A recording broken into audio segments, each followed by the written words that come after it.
Hello guys, welcome to my channel. So for today's video, ang ituturo ko sa inyong kanta ay ang kantang Bizarre Love Triangle by Frente. Okay, pero bago natin simulan tong ating video tutorial, if bago ka lang sa aking channel, please subscribe and select all.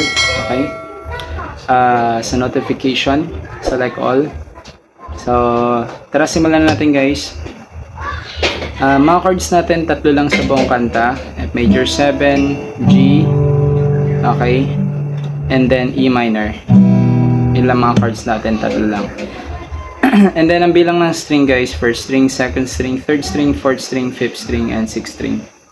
Mga boxes na to, fret tawag dyan, first fret, second fret, third fret, and so on. So start natin sa F major 7. F major 7, ganito lang.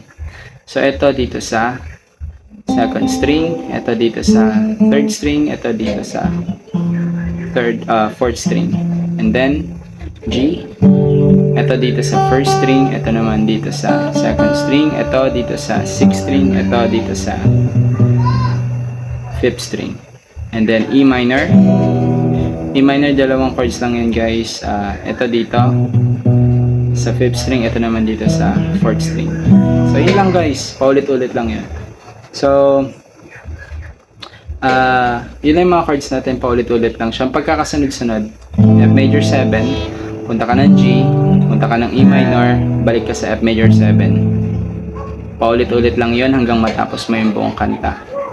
And then ang strumming pattern natin guys sa buong kanta guys ay tatlong down kada chords. Okay, so 1, 2, 3, lipat, 1, 2, 3, lipat, 1, 2, 3, tapos balik ka sa F major 7, 1, 2, 3. Tapos F major 7 ulit, 1, 2, 3, 1, 2, 3, 1, 2, 3, 1, 2, 3. Paulit-ulit lang yung cycle na, no?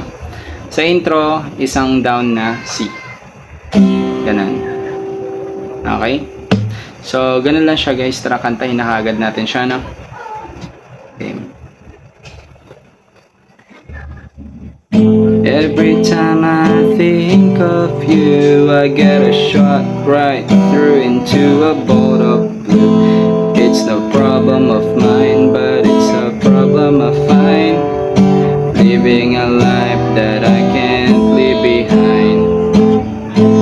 There's no sense in telling me the wisdom of a fool won't set you free.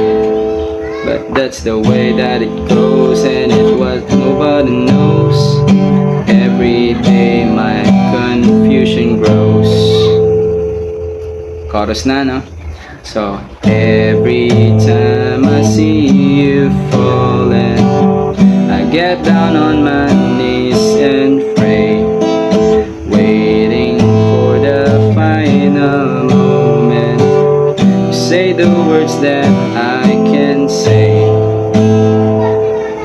Ayun, so ganoon lang siya kadali guys. Sana nagustuhan nyo tong video tutorial natin for today, and if nagustuhan nyo, please like and share and comment down below guys kung may gusto kayo matutunang video tutorial, para kung may gusto kayo matutunang kanta, gawa natin ng guitar tutorial, baka magawa natin sa susunod, no?